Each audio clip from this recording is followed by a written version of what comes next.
Hi everyone, this is Heather from Buffering Saint. So Heather from A Catholic Mom's Life has put together this summer book club for other Catholic YouTubers, and we are releasing videos every Monday and Tuesday. And today we are talking about chapter 2. If you want to follow along with us, we're going to be doing it all summer, and the links for the other YouTubers who are participating will be down below, so go check them out. Today's chapter is called Somebody's Mom, a Mother's Relationship with Her Children, and it's sorted into different sections. It's revolving around a mother's relationship with her children and like our job as mothers and what our relationship should look like. First one is being their prayer warrior, and that section, the author's name is Lisa Handy, and she talks about how we are the primary educators of our children, and I believe that this is especially true in regards to our faith. I've mentioned before that I'm a Catholic convert, and I wasn't exactly like pro-Catholic before. Whenever I would ask questions to people who were Catholic, like my peers or whatever, when I was younger, when I would ask them questions like, well, why do you do this, or why do you do that, or this doesn't make any sense, this looks like idolatry, I could never really get good answers from them. A lot of that was probably poor catechesis. We are, as parents and as mothers, we are the primary source of education for our children, and I believe this is especially true for our faith and the Catholic faith, and it's our duty to give our children good catechesis, because they have like CCE and Catholic schools and everything else. I mean, I don't have any personal experience with those because I didn't grow up Catholic, and my kids aren't old enough yet to really have gone through CCE. But even the kids who I used to talk to when I was younger, they did go through CCE and they still couldn't really give me good answers. So it's our job to provide our kids with good catechesis and really teach them about the faith. And that's my goal, is to be able to kind of teach my kids some of the things that they're going to encounter with people who have questions about Catholicism, because I'll know what they're going to be asking. Like if somebody that they go to school with asks them about their faith, I want my kids to be able to really give them a good answer. The way that we can really do this is by praying for them and being a good example for a prayerful life, giving a good example of how to pray. So one of the things that Lisa Handy talks about in this chapter is doing car prayers, and I actually do this with my oldest daughter mainly because she goes to school with me. So I work at a school, I'm a teacher, and she'll drive to school with me because it's about a 20-minute drive from our house. So I have, it's actually on my channel, I have a YouTube channel playlist of the rosaries and the mysteries for each day. And so I'll just put it on in the car and we'll listen to it on the way to school, and I'll pray the rosary as we're driving. And so she sees me do this like every morning, and if I don't do it in the morning, I'm doing it after school on the way home. So she sees me doing this every day, and it's kind of like the perfect place for your kids to watch you praying, because they can't really escape from you and they can't go anywhere because you're in the car.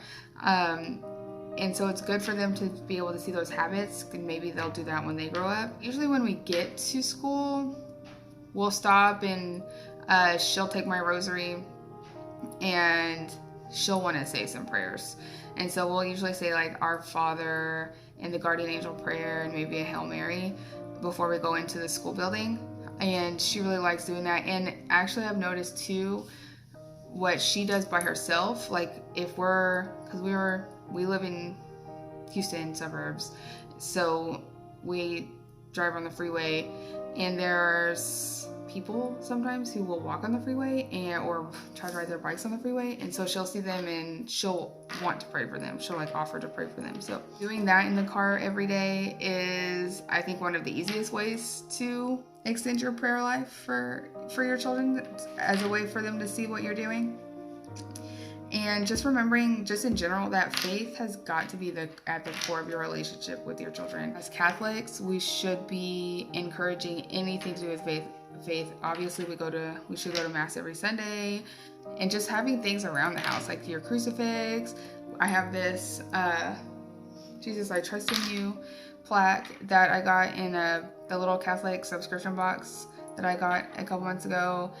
We have prayer cards lying around, and so just seeing things like that, just to remind them to pray. We actually have a prayer chalkboard that we write like things on that we want to pray for, and people's names, or just like situations, and those are all good ways, I think, to kind of cultivate a healthy prayer life for your children, or teach them how to pray. The next thing that she talked about was being the bad guy. Our relationship with our children in terms of being the disciplinarian. She talks about how she kind of was the one to be the disciplinarian because her husband, I guess she stayed at home and her husband worked, and so when her husband got home, he just wanted to kind of be their dad and like have fun with them, and he didn't want to have to come home and like discipline them. And I think that makes sense to me anyway. I mean, me and my husband both work. Right now I'm off because it's summer, but a person who is present at the time of the child acting up should be the person to give the discipline. It shouldn't wait. I'm speaking as a teacher, but also as someone who's been working in behavior in the behavior field, because I'm a special ed teacher. I work in a behavior support class, but I've been working in behavior for 11 years. So I'm just speaking from that perspective. If your kid is doing something they're not supposed to be doing, punishment shouldn't wait until like hours later. It should happen immediately, because punishment is not going to be as effective if it happens several hours later. It's only going to be truly effective if it happens right, like almost immediately as soon as it happens, or as soon as you know about it happening. And I'm also speaking from someone as a person who has small children. When they get older, when kids kind of get a better sense of things, then you can wait, I guess, longer. But in my opinion, I think it should be when it happens, and the person who's there should be able to be the bad guy.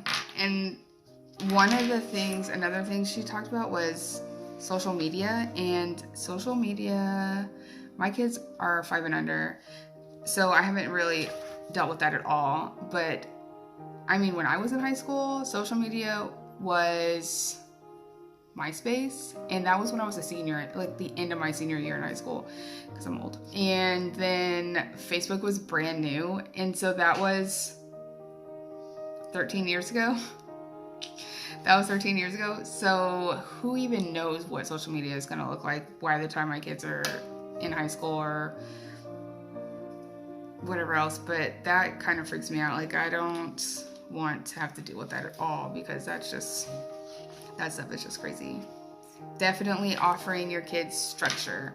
Don't be afraid to be the bad guy. Giving them bedtimes, setting time limits on things, parental controls, those kinds of things. Like we are their parent. We are not their friend. They have plenty of friends. They only have a certain number of parents, and that is what our role is. We should not be trying to be their friends. When we are their friends, hopefully they'll be adults by then. The third relationship she talked about as a mother was being mom the builder, and she quoted Colossians 3, chapter 3, verse 21. Do not provoke your children so they may not become discouraged. And basically what that means is that we should try to, as best we can, to build up their self-confidence and build up their self-esteem, nurture their strengths.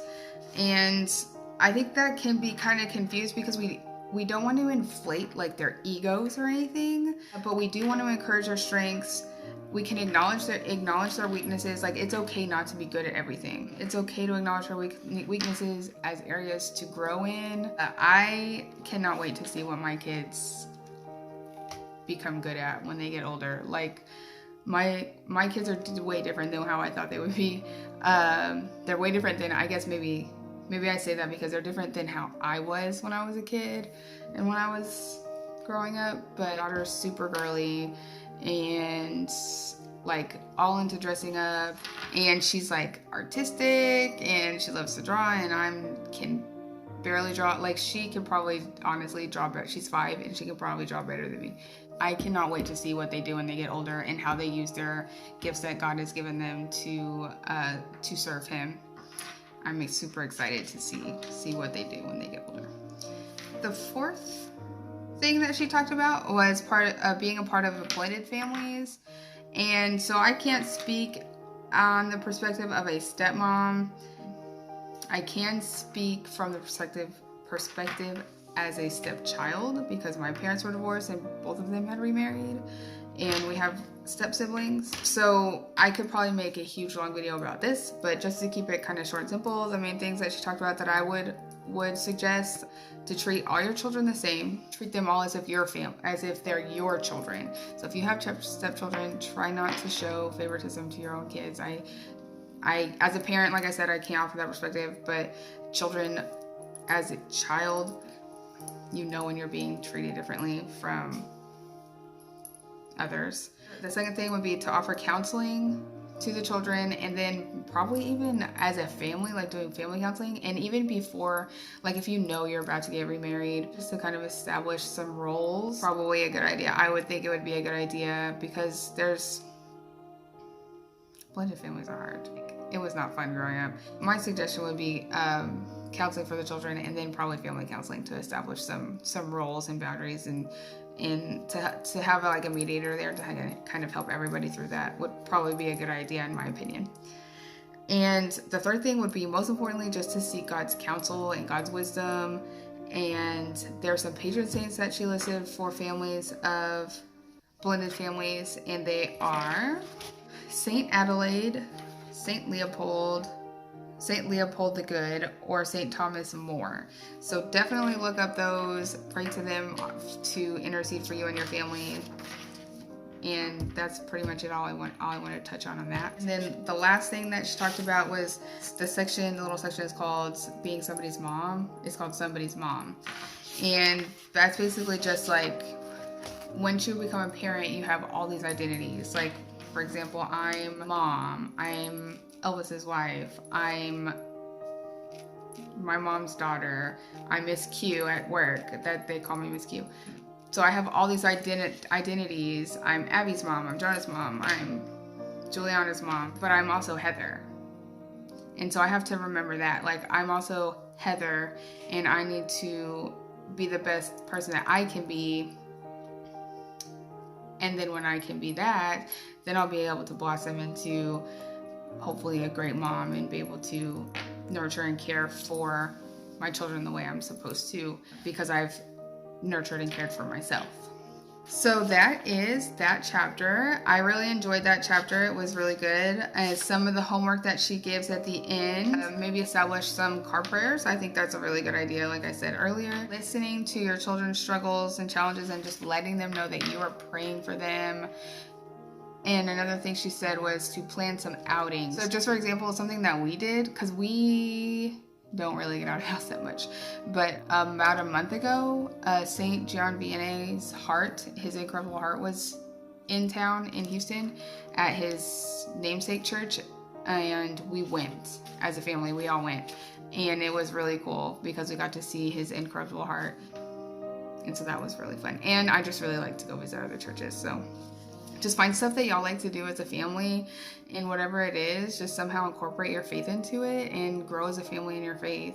And I think that would be awesome. And if you guys have anything that y'all like to do with your kid that helps you grow as a family in your faith, let me know, because I'm always looking for new things to do. That's it. So subscribe to my channel if you want to keep up with the book club. Like I said, we're doing Monday and Thursdays. So keep a lookout for Monday's new video, and I will see y'all next time. Bye.